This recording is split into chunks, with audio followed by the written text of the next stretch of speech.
जय श्री राम। अयोध्या कांड का 45वां सर्ग। श्री राम का पूर्ववासियों से भरत और महाराज दशरथ के प्रति प्रेम भाव रखने का अनुरोध करते हुए लौट जाने के लिए कहना।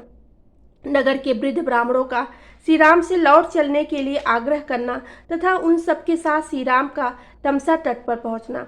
उधर सत्य पराक्रमी महात्मा श्री राम जब वन की ओर जाने लगे, उस समय उनके प्रति अनुराग रखने वाले बहुत से अयोध्यावासी मनुष्य वन में निवास करने के लिए उनके पीछे पीछे चल दिए।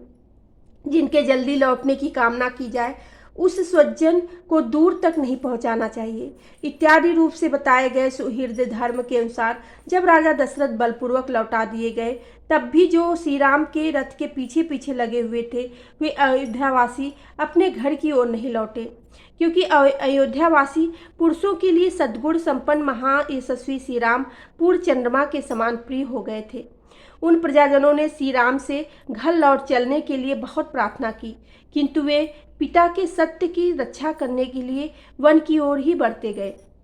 वे प्रजाजनों को इस प्रकार स्नेह भरी दृष्टि से देख रहे थे मानो नेत्रों से उन्हें पी रहे हों।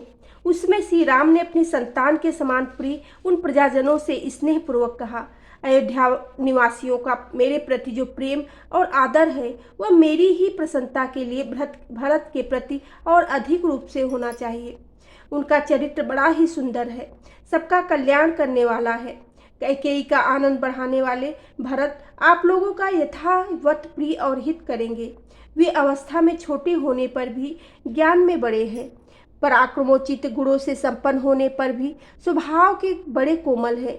वे आप लोगों के लिए योग्य राजा होंगे और प्रजा के भय का निवारण करेंगे। वे मुझसे भी अधिक राजोचित गुणों से युक्त है, इसलिए महाराज ने उन्हें युवराज बनाने का निश्चय किया है। अतः आप लोगों को अपने स्वामी भरत की आज्ञा का सदा पालन करना चाहिए। मेरे वन में चले जाने पर महाराज दशरथ जिस प्रकार भी शोक से संतप्त न हो सके, इस बात के लिए आप लोग सदा चेष्टा रखें।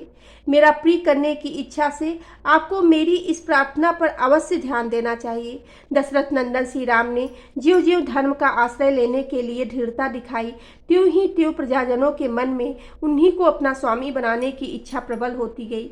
परस्पर पूर्ववासी अत्यंत दीन होकर आंसू बहा रहे थे और लक्ष्मण सहित श्री राम मानो अपने गुणों में बांधकर उन्हें खींचे लिए जा रहे थे। उनमें बहुत से ब्राह्मण थे जो ज्ञान, अवस्था और तपोबल तीनों ही दृष्टियों में बड़े थे। वृद्धावस्था के कारण कितनों के तो सिर कांप रहे थे। वे दूर से ही इस प्रकार बोले, अरे ओ तेज चलने वाले अच्छी जात के घोड़ों, तुम बड़े वेगशाली हो और श्री राम को वन की ओर लिए जा रहे हो। लौटो, अपने स्वामी के हितैषी बनो, तुम्हें वन में नहीं जाना चाहिए।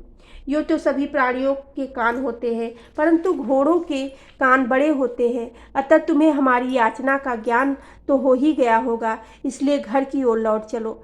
तुम्हारे स्वामी श्री राम विशुद्ध आत्मा, वीर और उत्तम व्रत का दृढ़ता से पालन करने वाले हैं, अतः उन्हें इनका उपोहन करना चाहिए। इन्हें बाहर से नगर के समीप ले चलना चाहिए, नगर से वन की ओर इनका अपोहन करना चाहिए। इन्हें ले जाना तुम्हारे लिए कदापि उचित नहीं है।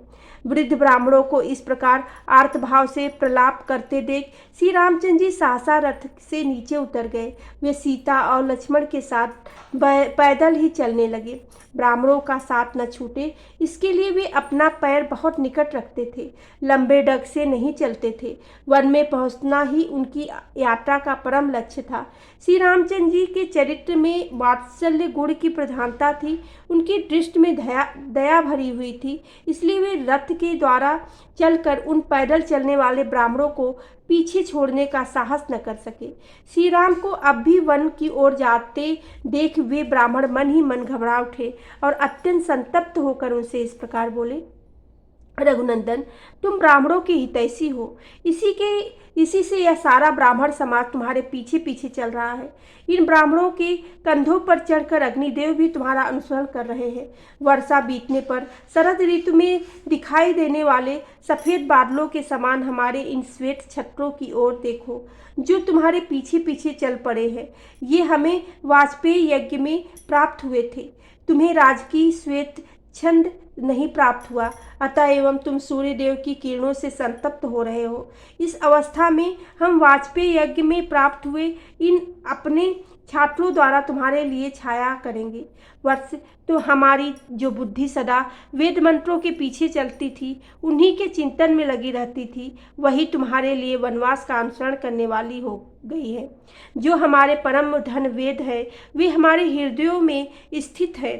हमारी स्त्रियां अपने चरित्र बल से सुरक्षित रहकर घरों में ही रहेंगी। अब हमें अपने कर्तव्य के विषय में पुनः कुछ निश्चय नहीं करना है। हमने तुम्हारे साथ जाने का विचार स्थिर कर लिया है, तो भी हमें अब इतना अवश्य कहना है कि जब तुम ही ब्राह्मण की आज्ञा का पालन धर्म की ओर से निरपेक्ष हो जाओगे, तब दूसरा कौन प्राणी धर्म मार्ग पर स्थिर रह सकेगा।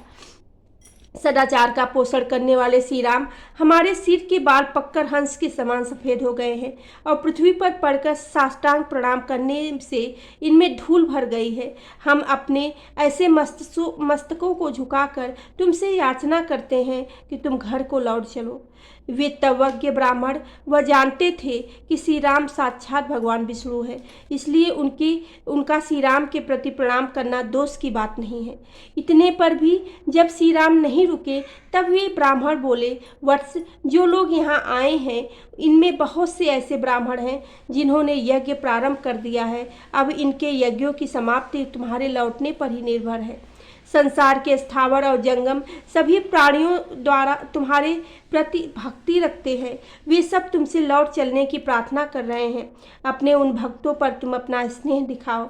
ये वृक्ष अपनी जड़ों के कारण अत्यंत वेगहीन है, इसी से तुम्हारे पीछे नहीं चल सकते, परंतु वायु के वेग से इनमें जो सनसनाहट पैदा होती है, उनके द्वारा ये ऊंचे वृक्ष मानो तुम्हें पुकार रहे हैं और तुमसे लौट चलने की प्रार्थना कर रहे हैं।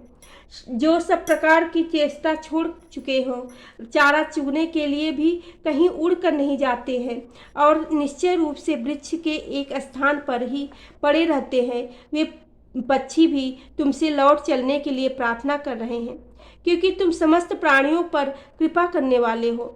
इसी प्रकार श्री राम ने लौटने के लिए पुकार मचाते हुए उन ब्राह्मणों पर मानो कृपा करने के लिए मार्ग में तमसा नदी दिखाई दी, जो अपने तिर्यक प्रवाह तिरछी धारा से श्री रघुनाथ जी को रोकती हुई सी प्रतीत होती थी। वहां पहुंचने पर सुमंत ने भी थके हुए घोड़ों को शीघ्र ही रथ से खोलकर उन सबको टहलाया, फिर पानी पिलाया और नहलाया। तत्पश्चात तमसा के निकट ही चरने के लिए छोड़ दिया। बोलो सियावेरे रामचंद्र की जय, पेवने सुते हनुमान की जय।